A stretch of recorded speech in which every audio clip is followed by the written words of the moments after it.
מאמין באמונה שלמה שהבורא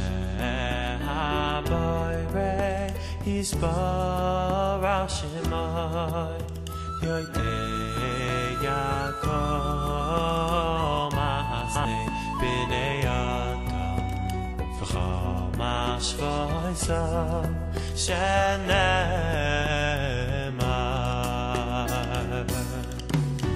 אני מאמין באמונה שלמה שהבורא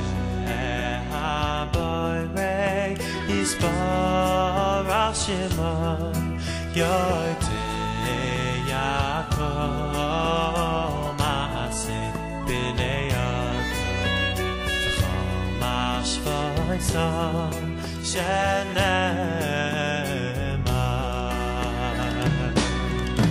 היוצא יחל ליבו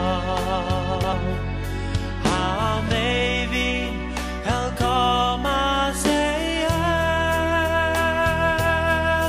אני מאמין באמונה שלמה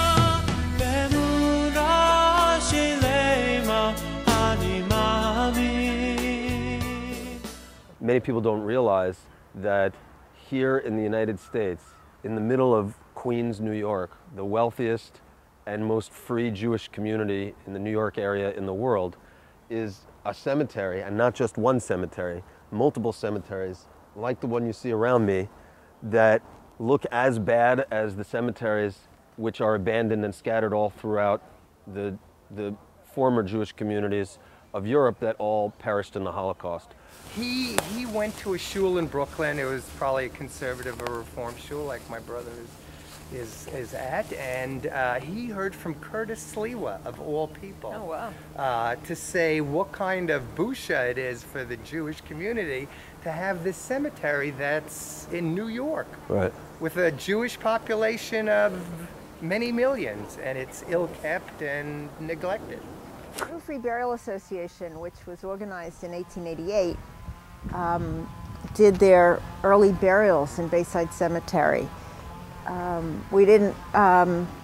The association didn't purchase their own land until 1892. So for those first 4 years, this was the place that our association took care of indigent Jews. And over the years, relatives of the early people buried requested to be buried here. And in the late 80s, there was a period where almost exclusively burials were done here. Occasionally, there are still burials in Bayside. People might have reserved graves who come to us needing our services. And it's always been a nightmare because we're not able to do the burial immediately. Time is needed to clear a path to where the grave is in order to open the grave.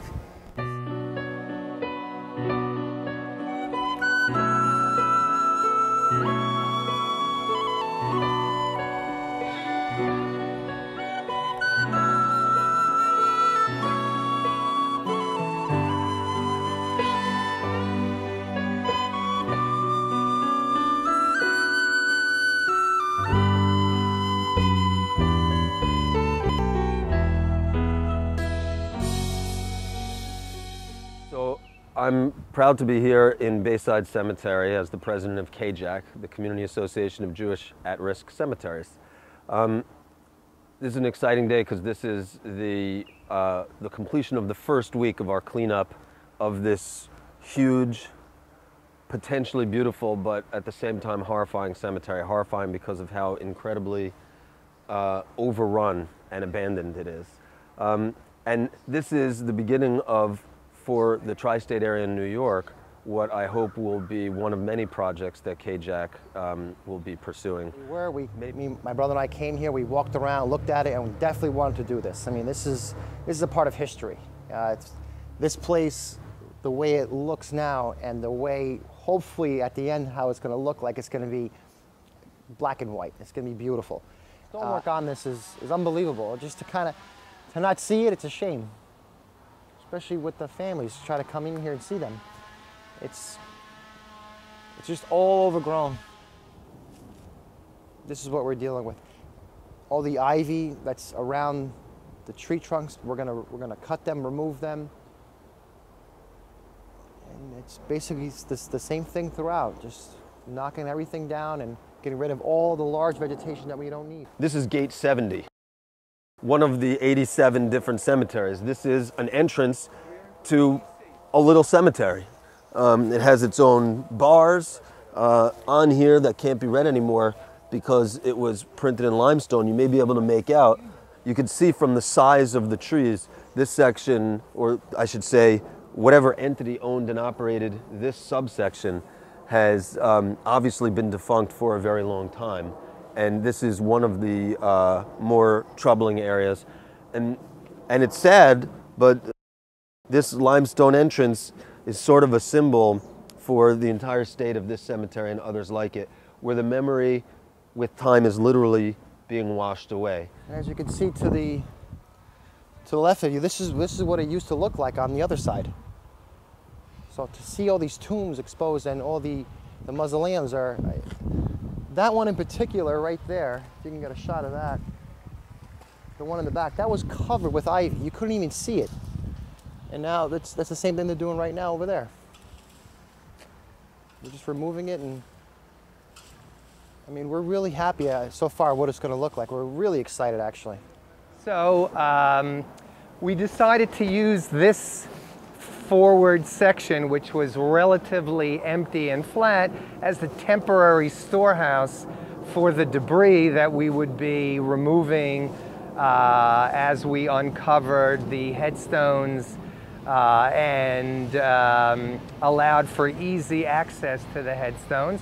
And you could see in just a matter of 2 weeks, we've amassed a reasonable pile of debris as we work to clear these sections, which you see, you can go in a good